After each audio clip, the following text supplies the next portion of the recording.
Welcome, everybody. Welcome back. Happy Monday morning. So thrilled to have you here. A little behind the scenes about how my soft launch is going before we dive into this episode.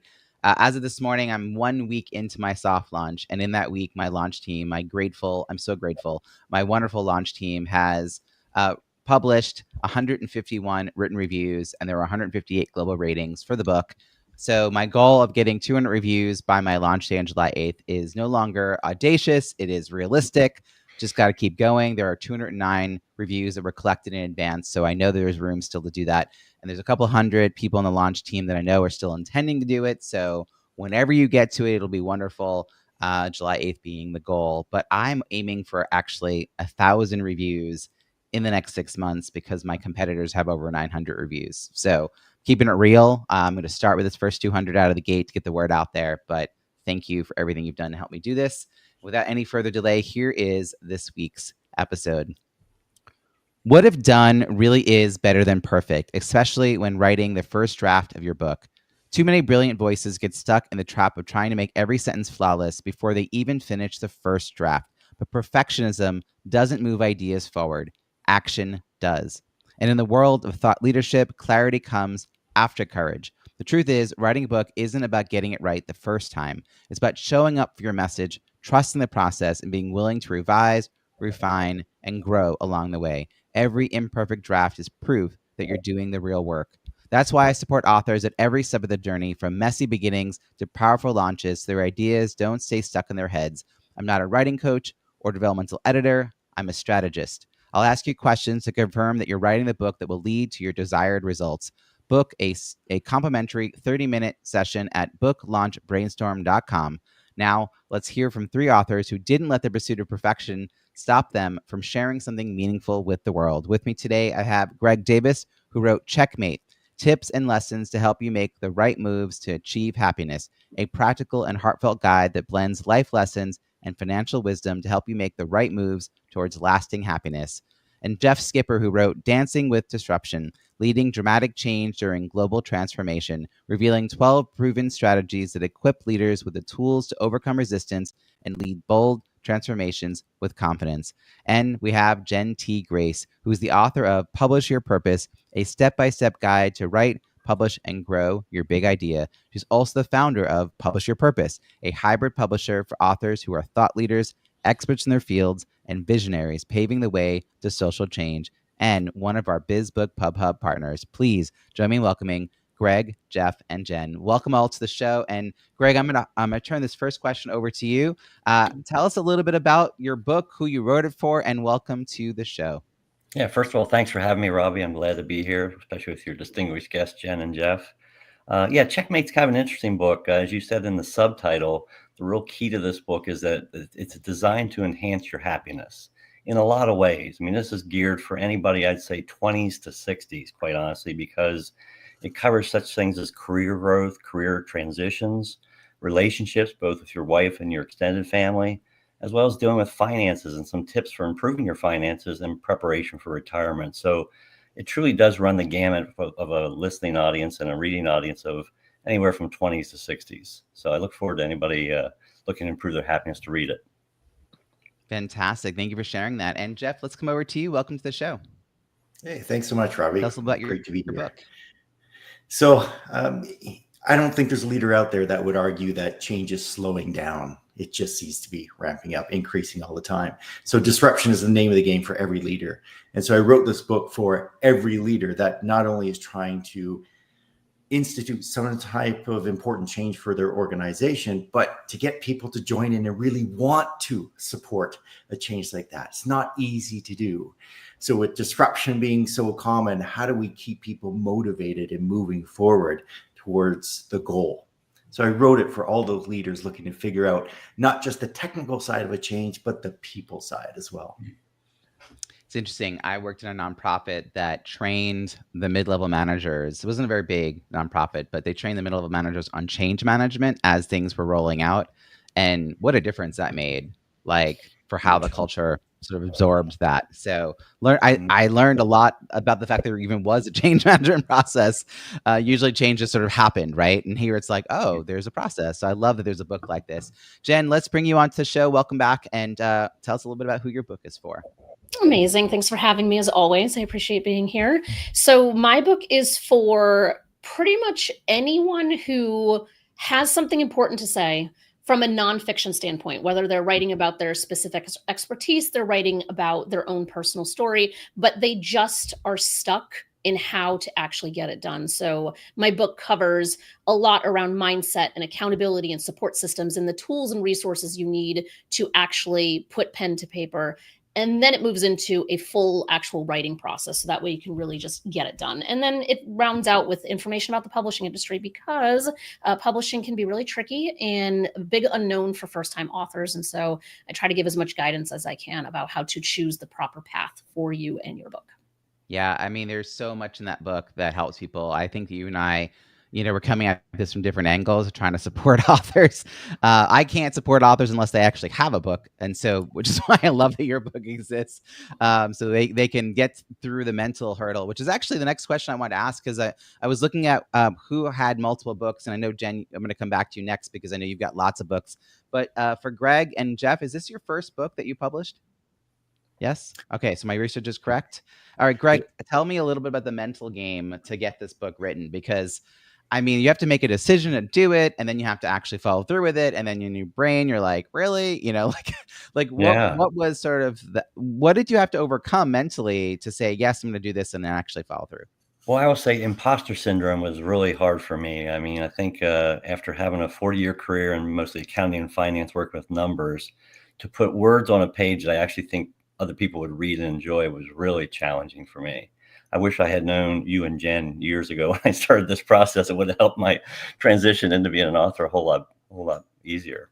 But yeah, I think the imposter syndrome was key for me. I actually took a Georgetown book writing course that lasted 6 months, and that was a huge help to my development of my book in the early stages. So I love that you're being real about the imposter syndrome and the who am I to write a book kind of piece that I think happens for a lot of us, if not all of us, but that you've countered that by finding yourself in a really great community of authors that had some structure to it in a time frame. Do you have any sense of how many of the people in your cohort also published a book? Yeah, I do. We had 100 and some people, 110, I think, in my cohort when we started the 6-month process. And I believe we finished with 90 some, and I believe 80 of those actually got a book published. So it was a pretty healthy, I think they were very pleased with that. That's typical for their results, though, but very impressive. That is impressive, because I also know some people say I'm the only one of 40 who actually did it. So the fact that out of 110, 80 or so did it, I mean, that's incredible. It says something about what they've pulled together. So very cool. So I think, any author who's considering looking for a support, network, these are the kinds of questions you want to ask. And you want to talk to some people who've also gone through it, not just people selling the course. So Jeff, let's come back to you here. This is a big deal. You had an idea, a lot about this topic. You clearly are passionate about sharing it with others, but how did you decide that you were going to do that in the format of a book? Well, two things. One, I've been hanging out with a lot of authors. So I have a network of other entrepreneurs that I participate with, and many of them have gone forward and written a book. So I heard a lot of their challenges. Thought, okay, I get it. And then they said, here's what I did to get around that. I can do that. And then finally, you said the right word, passion. I had a burning desire to get something out of my brain and onto paper that wasn't going to be stopped. So it just had to be done. So equipped with the knowledge of this is how people get it done, and then having a good concept that I thought would work well in book format, off I went. So Jeff, how does the book tie into a business for you? Like, if I'm reading the book and I get super excited about what you're writing about, or it makes me curious, how do I find you, and like, what's the next thing that I can do? Is there a sort of a pathway from one to the other? Yeah, they're extremely tightly integrated. So a lot of what I wrote comes out of the consulting practice that I do. So it's a natural support to a lot of my work. So when someone reads it and says, wow, there's great stuff here, but I don't think I can implement it all on my own, it'd be great to have an expert alongside. ta-da. So it just fits perfectly with my consulting offerings as well. I love this. So in my second book, I talk in Smallest Big Results, launch a successful offer no matter the size of your email list. I talk about people's level of awareness, which I'm not the first to talk about this, but it's the way I'm saying it is a little different. So there's a little p problem, which is a problem they know they have and they're willing to admit. And that's our books have to attract people based on that. Because if we try to attract them based on the big P problem, which is the problem we know they have and the problem we want to be hired to solve, they're like, you're not talking to me. I'm looking for a Band-Aid, not surgery. Like, what are you talking about? But if your book, like Jeff is saying, like attracts people and then makes them go, oh yeah, we do need that. Oh, that's a lot of work. Oh, Jeff seems to know what he's talking about. Maybe we should talk to Jeff. And then the pipeline starts to happen. Now, how recently, Jeff, did this book come out? So this one was 2023. And then I wrote one after it, which just came out in the fall of 2024. Oh, so you do have a second book. So what was the difference between book 1 and 2 as far as the metrics that you were aiming for success? Was there any shifts in your head? For the first one, it was all about credibility. So not only more consulting engagements, but looking to book more speaking engagements, and it worked. The third one, the second book had another objective, and that was another drive towards an offering. So the second book was about how to facilitate the experience of change for people so they could learn about the process. So it's a very practical type book. So that could feed directly into workshop offerings I could offer to clients. Awesome. And have you seen this pipeline working for you? People just starting now. Yeah. Yeah, it's awesome. Congratulations. I love it. So Jenn, you too read this particular book because you have an offer. You had written lots of other books, but you decided finally, like, oh wait, I actually work with clients who need this. Like, let me write it all down. But has it been leading to the right people reaching out? Like, you've had this known out for a little while, and it's super practical, and it gives people a lot to think about that they hadn't thought about before. Now that you've had the time from when it was published, what have you seen results wise?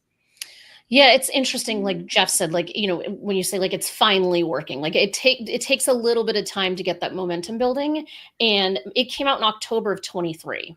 And what is beautiful is that I had two objectives with it. I had the one objective is to just make this information accessible to as many people as possible. Because as we all know here, when you go to the internet and you're like, how do I write a book? Lord knows what information is going to come up and whether it's helpful or not helpful, or you get results and they conflict with each other. And so it was one goal of, let me just make this as accessible as possible. Whether someone works with us or not is not the point. It is very much just helping people get to wherever they're going to get. Then the other side of it is knowing that a certain percentage of people will read it and say, you know what, I think I need to hire this company. And so that is what I'm seeing definitely an uptick of probably since, I would say, February. It was happening last year too. But like since February of this year, I'm just getting inquiries where people are like, oh, so-and-so told me I should read your book. I read it. Now I want to hire you. And so it takes the entire like business development aspect out of it, because someone already knows exactly what my approach is, what the methodology is, and knows exactly how we can help them. So the conversation's like, oh yeah, of course, obviously we'll work together. And they've self-selected at that point, which makes them a better client in the end. Yeah, it's interesting. I'm in the process of writing my latest book, Launch Your Book, An Entrepreneur's Guide to Reviews that Drive Revenue. Have had, I don't even know, dozens and dozens and dozens of 30-minute calls of people who either already had a book that came out that they weren't happy with how it went, or they were about to release a book, or they were thinking about writing a book, or anywhere like on that path. And you learn so much, but you also spend a lot of time talking to people who are not ready to like sign up because they're just not ready. And then magically you have a day where, like, one day I talked to 4 people and none of them were a good fit. 2 of them were probably good referrals. Like, they would refer me to other people, but they weren't a good fit. And then the next day, 2 people signed up. Like the next day, it was, and it's like, they just had that little bit more information before they even got on the call. And so I'm excited to see what happens when I actually, because they had seen, like, I think one of my online, like, online programs or something. So like, yeah, like having the book out in people's hands and then seeing the reaction. Greg, curious for you, like, you've had this book out now for a little bit. First, when did it get released? And then what have you seen as far as a reaction from your best prospects? Yeah, I mean, actually, mine's a little bit different. It was more of a retirement bucket list item for me, quite candidly. I'm retired for 4 years, but it came out in April of 23, and really pleased it's still selling books each month now. But for me, it was really just a bucket list item. But I was really pleased to hear how impactful my book was to many readers. I mean, quite honestly, I wasn't looking to develop a sideline business with it. Now, what it has done, quite candidly, from a financial aspect, is it has gotten me into some sideline gigs that have been quite lucrative for me, writing articles for a finance magazine, et cetera. So the book has done more than I originally intended, quite honestly. One of the reasons to hang out with other authors is that they will give you a glimpse around the corner as to what might be possible for you once you are an author. I mean, all of this assumes quality book and a clear audience. Let's assume that. And also, as my friend said to me the other day, did you write in your book about how you should be a stellar human being before you embark on this launch? And I was like, what do you mean? She's like, well, people are going to want to help you, Robbie. Like, it's like show up for other people too. Be in the practice of writing other people reviews and helping people. But yeah, I mean, Greg, now you're getting these other opportunities that you weren't even like aware were there. And now you're like the perfect person for it. And I want to actually follow up with you, Greg, because you also have a lot of reviews. And that's the next thing I want to dive into. And for me, it's just like a happy place. As of this recording, I'm 1 week into the soft launch of my book, Launch Your Book. And it's kind of imperative that this book gets reviews because it's a book about getting reviews. So there's a little bit extra pressure for me to do it this time. And as of this moment, there are 151 written reviews and 158 global ratings. So, I do try to practice what I preach all the time. Greg, you have 102 global ratings and 95 written reviews, which tells me that almost everybody I would say probably everyone tried to write a review because always there's a few, sometimes it just don't make it. That's really good effort. It shows me that you made an effort to get them because they do not accidentally happen. I will tell you for sure. So how did you think about reviews? Like, why do they become an important focus? And then what did you do to get reviews? Yeah, for me, it was the initial thrust was through the book writing program. We had to develop a list of, I think, 125, 150 contact people. And I know this is right down your alley, Robbie, with what you just recently did. But so I started there. And even though those are the people who originally bought my book in the pre-release mode, I would follow up them through emails constantly on, now you've read the book, please put a review out there for me. It would just benefit me immensely and also help the book in its growth as well to others. So I think that was the initial thrust. But even since then, the last year and a half or so, I work pretty hard on the review side. If somebody just sends me a short note that they enjoyed the book, I quickly follow up with hey, I love hearing this. I'm glad you enjoyed the book. I'm glad you got some real good tips out of it. But please, could you put something out on Amazon for my behalf? So, as you know, it doesn't come easy. You have to really work to get those reviews. But I was really pleased with the response I've gotten. I mean, you have like more than 10 reviews just since May. So, I mean, that's really good too. It's like, not just did you get a lot of reviews early on from the people who were on that initial list, but through your own efforts, participating in these Kindle flash sales, you're continuing to get reviews. And that's really good because it's your search results page for Amazon to get you on that first page, or particularly towards the top of that first page. It's quantity reviews, quality reviews, recency of reviews, and the percentage of verified reviews. And so, kicking butt for all those reasons. I love that. Jenn, you also have done just a dynamic job. Again, you're a publishing professional, so you probably, similar to me, feel a little like pressure to not be a shoemaker who doesn't have shoes, right? Like, you gotta like somehow make it work. So tell me a little bit how you focused on this. You've got 132 global ratings and 130 written reviews, which is phenomenal.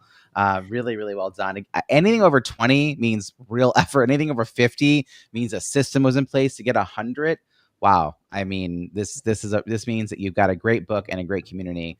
But how have you approached getting reviews? Similar to what Greg was just saying, it really is so much of just stalking people.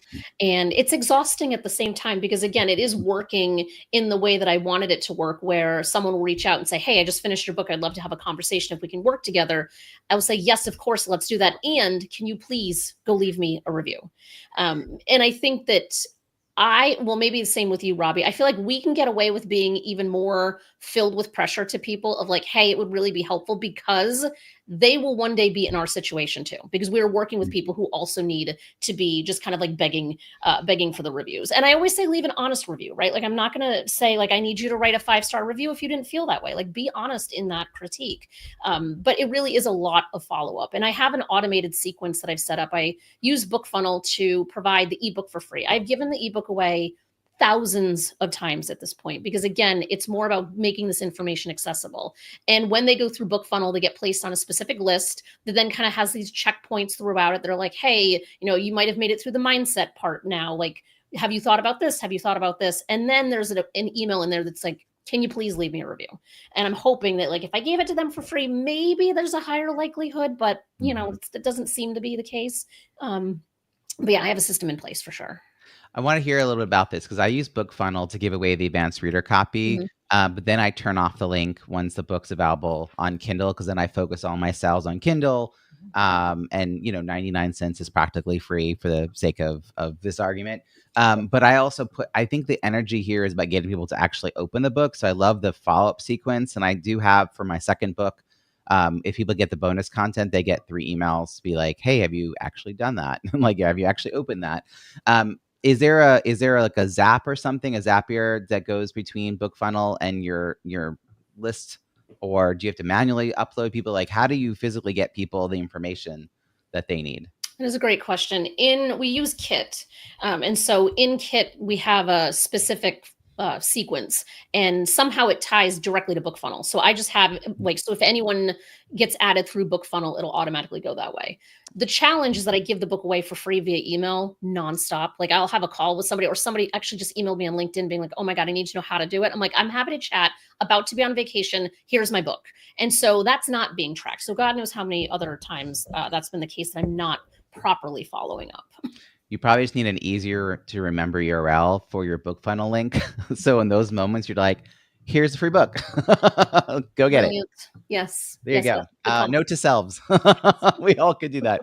I want to talk about this piece about giving away the book or making it 99 cents. I just had someone who's about to release their book. He's been giving all of his updates. He's like he's a very proud parent as his baby is coming to life, right? He's like, I have this many things happening and I'm doing all this. And he's like, and I said, oh, you should sign up for the wait list for the next Kindle flash sale. So that, when your book comes out, it'll be like right after that. It'll be good timing. And he's like, I'm not really convinced about lowering my book to 99 cents. Can you give me more about that? And so, Jeff, you are new to this Kindle flash sale experience. So I'm actually kind of curious, how did you think about answering that question for yourself and for your own book? And what led you to say, yes, this does make sense. And here's how I'm going to make use of this time, having my book lowered to 99 cents. Well, a few things that tie together. So because I didn't put in the work on the initial launch, I had my group of people that were supporting me, but it means the number of reviews I have are quite low. So that also means my sales are quite low. I have nothing to lose at this point. It's not generating income. It gave me the author credibility that I wanted. It opened up some other doors. But if I want to see this go further, then I need more publicity around it. So 99 cents made sense because I'm not depending on it for income. Second, I can use that now to apply some of the guidance you've given in your latest book to reach out to people and say, hey, here's an opportunity. You can get it for 99 cents. Why don't you do that? And here's some guidance around how you can help me with a review, make it really easy for them. So I'm blending two things here to try and do a bit of promotion, and then use that to drive back to my consulting work as well.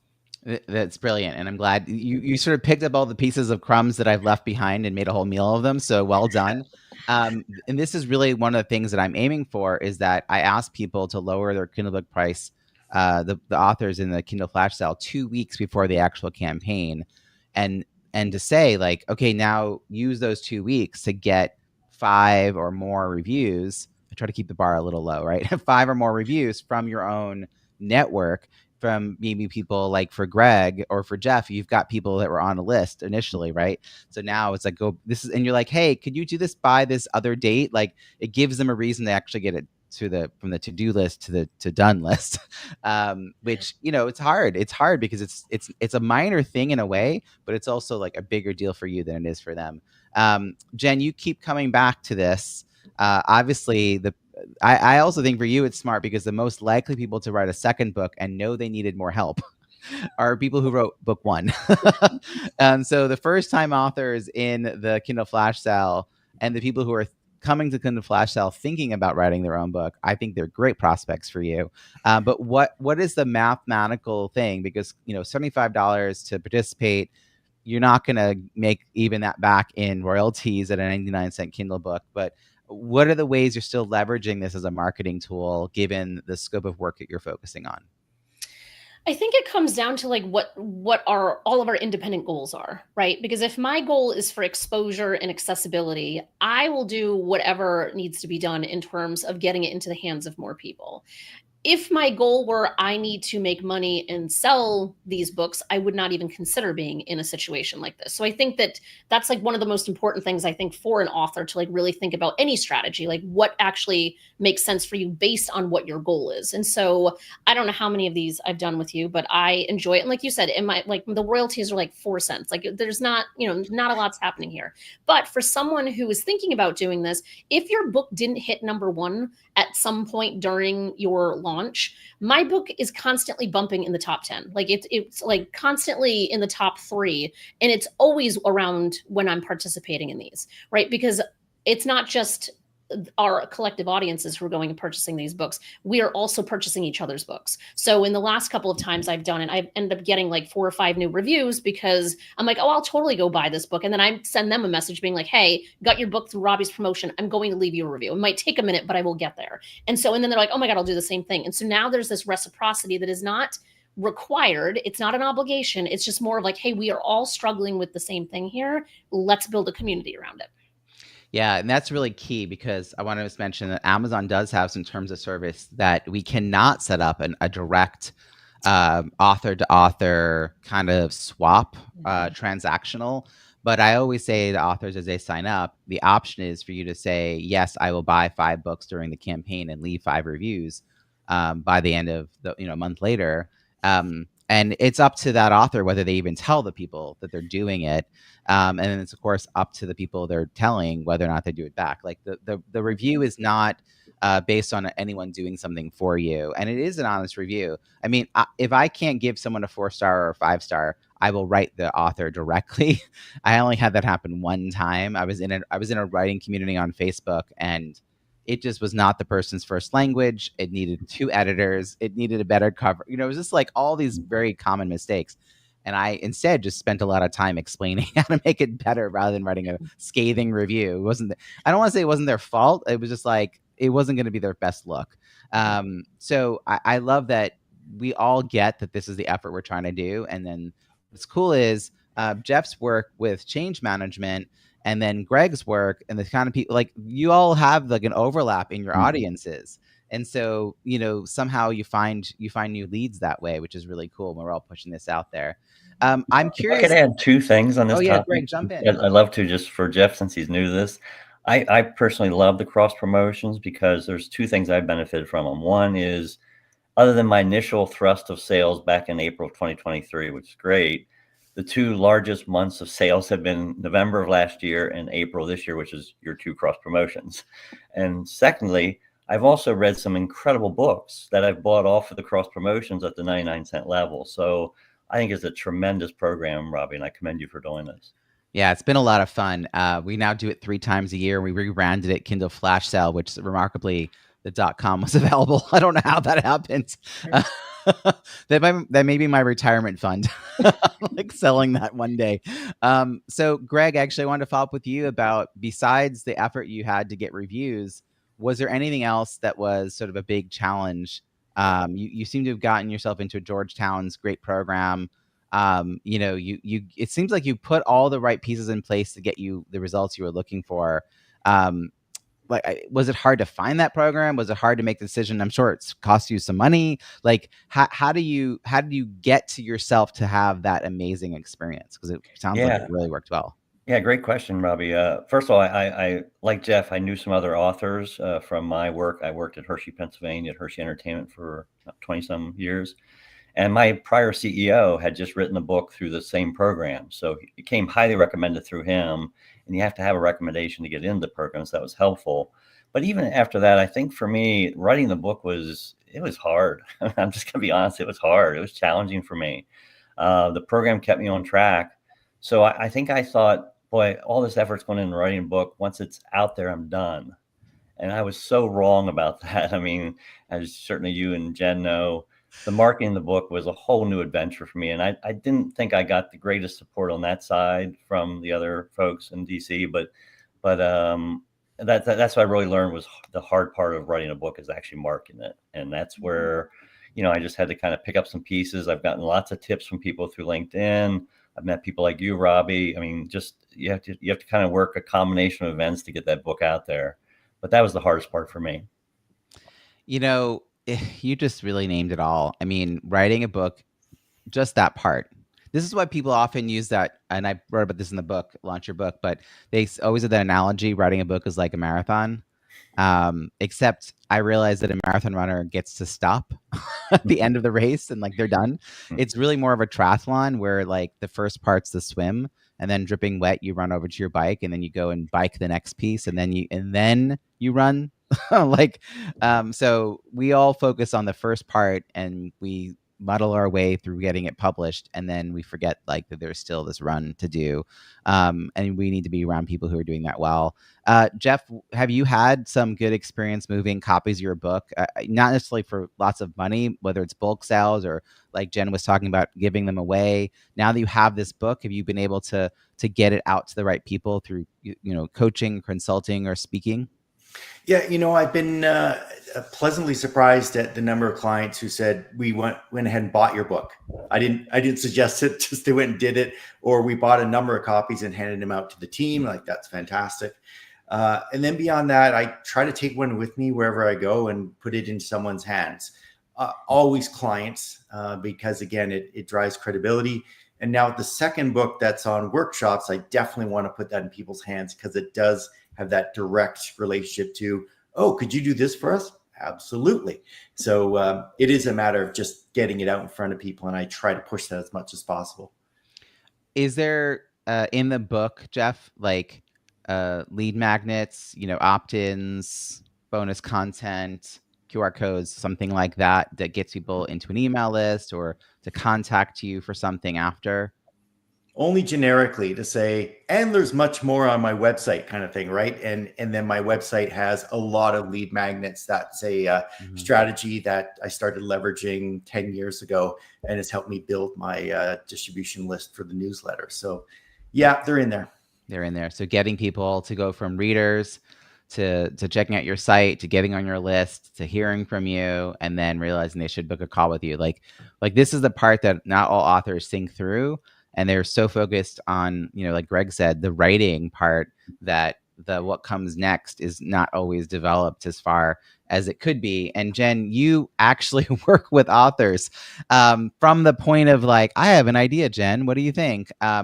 So at what point in that early process, and I'm assuming it is part of the early process because I know who you are, but at what point do you start having conversations about what comes next? Like, how do you fit that in when they're bubbling over with excitement about their idea? For us, we have the first part of our process is 2 kickoff calls. There's one that's like logistics, timeline, minutia that my project managers are brilliant at taking care of. And then the second conversation is strategy. So it happens immediately. And those calls are usually within a week of each other. And so from an editing standpoint, from a design standpoint, from the metadata to your book's description to everything has to have a strategic component to it. So it is right there in the very beginning because it's also overwhelming. Like it's incredibly overwhelming. And if we're trying to say like, okay, while your book is being edited or while you're still writing something, here's some other creative things you can start to be thinking about, because it's using 2 different sides of our brain. And so that way we're kind of able to keep making progress when someone else is kind of like taking the baby that we don't want at the moment, right? Like our book is, there's so much emotion tied to it. And so having that opportunity to just be like, you know what, today I'm going to work on figuring out what my calls to action are, because I'm not writing and I'm not editing. I'm just going to go over here and focus on that. I think it helps when you can see the path and you know what's coming ahead. That way there's no real kind of blindsided moments. Yes, I was just talking to another publisher earlier today about this, because she's got her own book and her clients' books coming up, and she's like, "Well, when do I bring you in?" Because she's bundling my services with some of hers, and I said, sooner is better, because then it's not a surprise, and there's always moments even in the writing process where you could step away from the writing, and maybe your brain would rather like do some research to find lists of people that you're going to throw on your invite list. Like, you don't have to do anything else but just pull together a list of names of Facebook groups you're a part of or something, or figure out your calls to action, or think about like the next steps. And then when it's time to actually implement some of that, when we're getting closer to the publication and launch date, it's not like, wait, what? You want me to have 200 people? It's not like, what? It's, oh, yeah, sure. That makes sense. I mean, I've been gathering names all along. I have to just kind of sift through them, and I'm probably people I'm forgetting. And then there's almost like they've gotten past the hurdle in their head about even doing that part of it, because it wasn't a time pressure. And it, in some ways it was the best way to, if they're going to procrastinate writing, to take that mental break, they're doing it to still serve their book in the long run. So I love that interface you have with them. And Jen, how do you draw people from the book into the business? Like, what are the ways people are finding little breadcrumbs to say, oh, I have to check out what Jen does? So the subtitle is a step-by-step guide to write, publish, and grow your big idea. And at the end of each chapter, there's a grow further section that has a QR code that directly links to something that was talked about. So it's either, like if you're in the part 3, which is all the publishing, it's go download our blueprint on what a book costs. It's go download publisher questions. If you're in the writing section, which is part 2, it's saying go participate in our 5-day free online workshop. And so everyone has a really clear, direct call to action based on the content they just read, rather than just having a broad base like, hey, you can hire PYP to write your book, publish your book, market your book. You can hire us for any of those things. But instead, I noticed that when people take that action, there's something really specific they're trying to solve for. That it's not all 3, it's one thing in particular. So you got to kind of lead them to the right direction and make it super easy. So it's a full color book. So it's a very bright page that's like, boom, here's how you can grow further. Or they kind of see the repetition, so they just ignore it if they want to ignore it. So it doesn't slow down the read either. I love that. Yeah, I mean, that's really thoughtful to plan that in. And I've also seen folks like Dory Clark, I know, pulled all the end of chapter questions out into a giveaway. And that giveaway for that book, I think it was Stand Out, was one of her first books. It was her second book. And she used that to go from like, I don't know, 10,000 people on an email list to like 40, like really quickly. That was the download everyone wanted. And it's all content that was in her book. It was just packaged in a PDF that was easy to access and then print out and like write your answers into it. So even when people buy our books, they still sometimes want something that is in there. Or if they're getting our ebook, right, they have to have something that you can print out. So finding that bonus content that gives them the ability to actualize the steps or think differently or do the exercises. I love this. So as we wrap up here, Greg, I'm going to come to you with a question. I want you to answer this prompt, because I'm an author. So just share again, you started to talk about this a little bit earlier, but like what kind of doors opened up for you because you're an author? Yeah, well, because I'm an author, it opened up some opportunities I had never thought I would have, such as writing like twice a month articles in a personal finance magazine based in the West Coast. And also, since then, I've done a number of stints on Upwork just for some side gigs. And I'm actually now reviewing and editing like financial either textbooks or accounting textbooks, or people who are writing about personal finance and are letting me review it as a paid reviewer. So those are opportunities I wouldn't have had otherwise without being an author. I love it. I love just sort of seeing, even as someone who wasn't building a whole business around it, you've still found a way. You've got some new revenue coming in. it's stuff that you're enjoying doing. You're probably meeting some really interesting people along Yeah. the way. That's all really cool for you. Jeff, how about you? How can you answer that prompt? Because I'm an author. Greg mentioned earlier about imposter syndrome, and the number one outcome of that is giving you confidence. I remind people that there's certain things that we do in life, like writing a book, where you effectively are part of the 1%. Yes, there are many authors, but you look at the total population, we're a small group. So that feels pretty darn good. It's absolutely opened up opportunities around speaking for me. So a couple new keynotes that came up this year. One was at a CXO conference. So there's no doubt that it's enhanced my credibility, both with clients and for speaking engagements. That's wonderful. Congratulations. Jen, I'm going to have you answer this slightly differently. I want you to hear about your clients, because I imagine some of your clients have achieved results they would never have dreamt of, but with your guidance and your community support, they got to something they wouldn't have thought was possible. So what are some things that come to mind that because they were an author, they were able to do? A lot of what I think Greg and Jeff have both already said, where again, if we start with goal setting and really understand what is the purpose and what is the intentionality behind what we are doing here, the doors just really can really open. And we have some authors that are like, this is amazing, I'm selling tons of books, because the goal is to just really sell the book. And in most cases, it's not really the sale of the book that anyone really cares about. It is the speaking engagements, it's training opportunities, it's doing lunch and learns for different groups, it's hosting book clubs. There's so many different kind of opportunities. And I think it's one of those things that if you can dream it, no matter what the thing is around your book, like you can absolutely have it and attain it. It's just having a really clear plan for how you're going to get there. Yeah, it's true. And even if the book already has been released, I think people sometimes think, and Jen, if you could just follow up with this as I say this, like a lot of times they think that they're gonna. So we'll get you muted there. There we go. So a lot of times people are thinking, well, I missed out. I didn't do all the things that Jen and Robbie were saying, and my book's been out for 2 years. So, oh well. Like, how could an author recover and still get up and going and like achieve all these cool things? I don't think there's a time limit. I don't know where this, like, I have suspicions of where it originates, but there really is no time limit. If you were intentional about how you wrote your book, and you didn't write it where, I'm writing on June 30th, 2025, and you don't have these like very clear, specific reference points. There's so many ways from an editing standpoint that you can make your book timeless. And there are a lot of books that are timeless, and the author still has this like, well, it's not new anymore. And it's like, well, also, you probably didn't promote it appropriately when it was new because you were depleted because of that triathlon that you were talking about before, Robbie. So I think it's more about how do we reinvigorate it at any time? And that's why I think, and it's not a paid endorsement for what you do, Robbie, but like, this is why these Kindle flash sales are so powerful, because if you didn't have a strong launch and you're like, oh, I really wish I had hit a bestseller list, you can rally all of your people to go buy the book for 99 cents. You can get them to leave a review. You can see your numbers fluctuating in the ratings, and you can reach out to everyone to say, hey, I'm part of this really cool thing right now.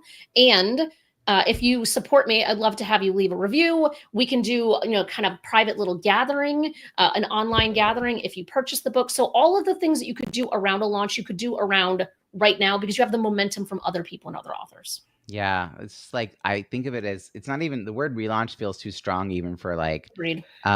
For like what you could do around a Kindle flash sale. Because I think if people are like, but a whole relaunch, I have to do a whole, I'm like, no, you just kind of rekindle. Can we just call it a rekindle? Yeah. Oh my gosh, the pun. I just realized this is going to be great. It's going to be my marketing from now on. Please rekindle your connections with the Kindle flash sale. There you go. Well done. It doesn't have to be hard. I think that's the problem. I think everyone has this like burden around it. And I can't wait to promote my next book, which is called Promote Your Purpose, in a future Kindle flash sale. Because we all have this this fear that it's going to be so time consuming, it's going to be so expensive. And it really is just taking small daily actions. Like, it really doesn't have to be complicated to see some significant results. Jeff, I'm going to come over to you and ask you what advice you would give someone who's writing a book that will help them grow a business. Like, obviously, you've got lessons learned, things you've heard from other people since you've been an author yourself. But if you were to help someone at the very starting point think differently about their book, what would you share with them? I think Jen said it right around daily disciplines of having those small actions. Folks love hearing about the fact that I booked 10 days in Costa Rica to go down and write my book. And I bet all of you can guess that when I finished that 10 days, I felt great, but did not have a finished book. It was still 6 months, 8 months away from publication after that. So even though it's great if you can afford to get away and isolate yourself and just write, that's a big advantage. But you still need the daily disciplines of writing, gathering names, keeping in contact, building up that group of cheerleaders you're going to require. So that absolutely would be my key advice for folks. I love that. And Greg, let's have you unmute and share the same question. What advice would you give someone writing a book to help them grow their business? I'm going to echo Jen and Jeff here, because for me, it was writing daily. I set a time slot like 6 a.m. to 8 a.m. before my family got up and was out and about. And I would set that time aside every day, literally for the first 6 months, to write something or to work on something towards the book in its final phases. So I think that discipline is key, because what I found is if you skip a day, it's hard to get back into that routine. So that was key. And then for me, I would also just say, enjoy the process. I mean, I truly never thought I would write a book, but I truly did enjoy learning from others as part of a community as to how they were going through their daily regimens, and we could support each other when things got a little bit tough. That's great. I love it. It sounds like having the right kind of community around you helps you have that discipline to keep following through. People were expecting something from you, having some accountability. I heard a lot. In fact, when I was getting ready to write my first book, and I guess when in 2015 I started thinking about writing a book, I became a professional speaker, and everyone was talking about getting up early, and I literally had this thought: oh, I'm never gonna write a book because I'm not gonna do that. I'm not gonna get up. No, what do you mean you have to get up just a little earlier than your family? Like, I'm not gonna do that. And so I wanted to say for everyone who heard that, that Greg said, I wrote my book between 9 and like 1 in the morning. All my books were written at night, because that's when the inbox stops pinging, my kids stop talking to me, my wife knows I'm working, I have some quiet time. I'm a night owl. So if you're a night owl, use it. Like, use yourself. Like, if you're early morning or night lark or night owl, whatever it is, like, don't feel like you have to follow some sort of mold. But I do think there is something to be said about consistency. For me, I made a plan that I had to touch the book 15 minutes a day, because I tried at first, my first book, to touch it like, I don't know, every 2 weeks for 3-4 hours. I would spend an hour trying to figure out where I'd left off. Like, I just couldn't get my brain back in it. So then I was like, I have to spend at least 15 minutes reading something, editing something, researching something. And often those 15 minutes would turn into 2 hours, because I would get really into it. But the whole writing process, the first book, was just, I thought I had to write like an academic, and I hated it. And when I realized I could write in my own voice, I started to enjoy the process so much more. But I had to get all those voices out of my head, or quieter at least. So thank you. All of you were so generous in sharing sort of your journey. I would love you to share how people can find you and follow your work. Let's go over to Jeff. How can people find you and follow your work? Straightforward, jeffskipperconsulting.com. And as I said before, lots of great free downloads there for people, real practical stuff to help them with their change management work. Fantastic. And we're also going to put all these links, by the way, in the show notes at bizbookpubhub.com. Jen, how about you? How can people find you and follow your work? I try to be simple as well. It's publishyourpurpose.com. You can find everything there. Brilliant. And Greg, how about you? I'm on LinkedIn heavily, and also my website is www.davischeckmate.com. So all these links, plus your show, your podcast, your books, your websites, your LinkedIn, all YouTubes, whatever you have, we're going to put these all in the show notes at bizbookpubhub.com. We'll also find all of the show notes for the other episodes. We have 2 episodes every single week. Always value-packed, jam-packed with great actionable takeaways. You'll also get to meet folks like Jen and I, who are supporting entrepreneurs and writing their books, writing, editing, publishing, marketing, all the pieces that you need in your author journey. And every month I invite authors to a free virtual networking event. And I also organize these Kindle flash sales 3 times a year. There is so much good stuff at bizbookpubhub.com, probably stuff I'm not even thinking to mention here. So do check it out. And panel, thank you again so much for joining us. I really, really appreciate you. Thanks, Robbie. Thanks, Thank Robbie. you.